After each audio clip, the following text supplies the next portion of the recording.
President Trump is a child. He's a guy who doesn't like to read, he doesn't like to do policy, because he gets bored. I mean, he gets bored doing policy, but wait a minute.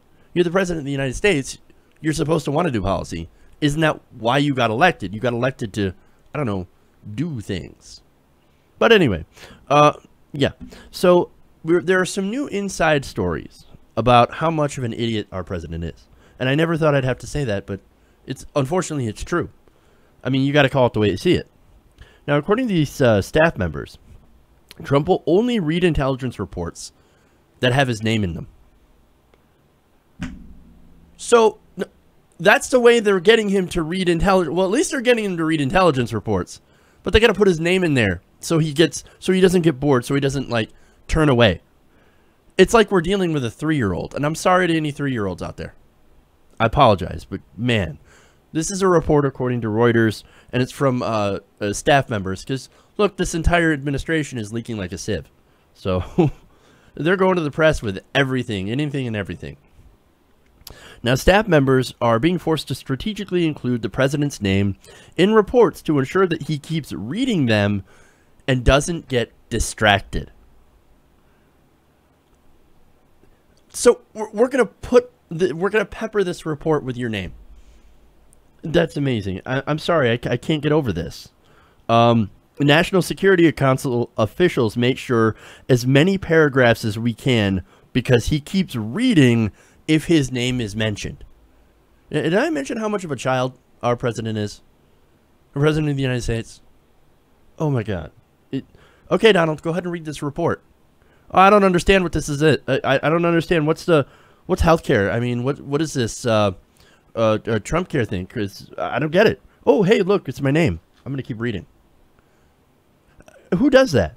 But hey, man, at least he can read. There were some questions from some people. I wasn't asking that question. But there are a lot of people that were questioning whether or not he could read. Again, amazing, right? Now, whether he comprehends what he's reading, well, we'll get to that in a minute. Now, the trick is, according to this article, is part of a range of techniques developed by officials to keep Mr. Trump's infamously short attention span focused on important information. Officials have also learned to keep all reports to a single page and to include as many pictures, maps, charts, and graphs as possible. So what we're talking about here, we're talking about policy, complicated policy issues. We're not talking about political issues. We're talking about policy. You know, things like tax reform and healthcare, right? Now, he wants it because he'll get distracted and bored. He wants policy papers down to 1 page. Barack Obama had it 4 pages, and I think that was too short. I think he definitely could have gone more in depth when it comes to policy. Trump, 1 page, and most of it's pictures and maps and graphs.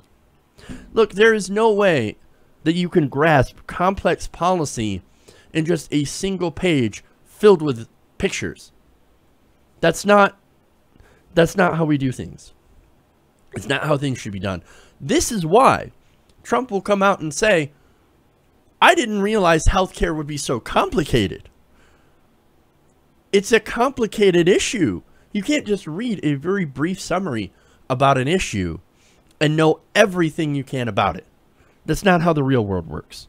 And unfortunately for him, and fortunately for late night comedians, he seems to surround himself with sycophants who will cater to him and to his demands instead of saying, no, Donald, you need to read this thing. This is super, super important. You need to read the whole thing and understand what you're reading so that you know about this complex policy before you sign off on it. He's got no one there that will tell him to do that. If he did, I would actually have more respect for him because he would actually know what the hell he's talking about. Right now, he has no idea. He had no idea what was in his own healthcare bill. Nothing. It didn't match at all what he had promised during the campaign. Now, here's an example of the sycophants, right? Now, one administration official said the president likes to look at maps of wherever he's reading about. Okay, well, look, that makes sense. If you're reading about Syria, it helps to know where Syria is. If you're reading about North Korea, it helps to know where North Korea is. That actually makes sense. However, the reason the administration official said is he likes to visualize things. The guy's a builder. He has spent his whole life looking at architectural renderings and floor plans. But see, he could do that, but he can't read more than one page of policy? That's what you're trying to tell me. This guy's making excuses and saying, no, he's a visual guy. You know, that's why he can't read about complex policy without a graph, but we still have to shorten it to one page. Look, if you have graphs and maps and things like that, and, you know, you want to make it easier for somebody who has a visual learning style to be able to understand this prospect, okay, great. To understand the idea. Great. Have a one full page full of these graphs and 3 to 4, 5, 6, 7, whatever, however many pages of stuff to explain what you're talking about and outline the policy. That would make sense. Instead, one page, like 2 paragraphs, maybe 1 paragraph, and then the rest is like pictures. You're not going to get the full scope of the policy that you're talking about. And that's why he's so woefully uninformed. And the other thing is that he doesn't want to take that time out to learn about these policies. You know why? Because that would cut into TV time. The guy watches 6 hours of Fox News a day. That's why he knows absolutely nothing. And of course, this impacts everything. If you're the president of the United States, you have to know certain things. Now, clearly he does not, nor does he care to.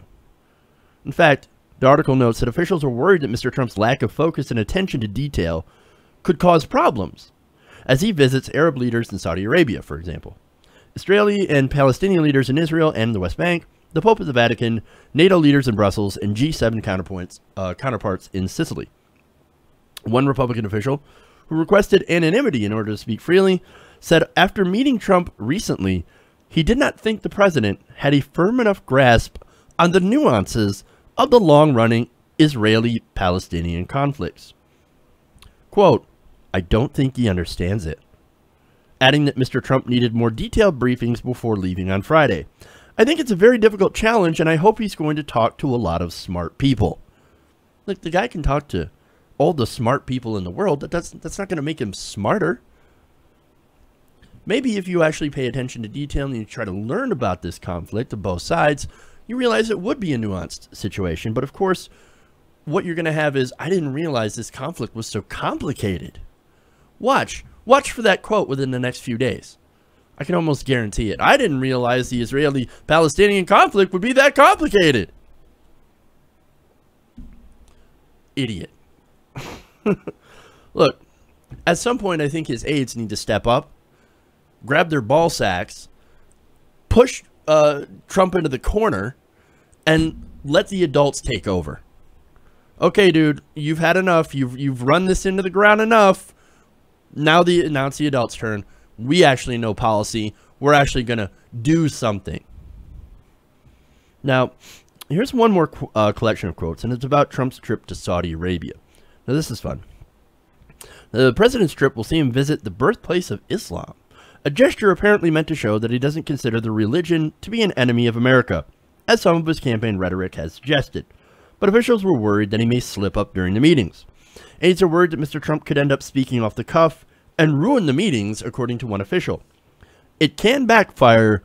I mean, it can seriously backfire. Ari Fleischer, former Bush press secretary, said that since the trip would be Trump's first overseas, the stakes were high. Quote, the meaning and importance of this first trip abroad will be exaggerated, but it gives him a chance to get bipartisan accolades, or a chance to fail badly and have that failure exaggerated. I got news for you, Ari. Failure, especially failing upwards, weirdly enough, tends to be what Trump does best. So if you're expecting anything other than abject failure on this, well, you might end up being sorely disappointed. Sad. Hey everybody, thanks for watching this video. If you want to see more like this, please hit the subscribe button below. And if you want to support truly independent progressive media, please consider becoming a patron at patreon.com/TYTNation.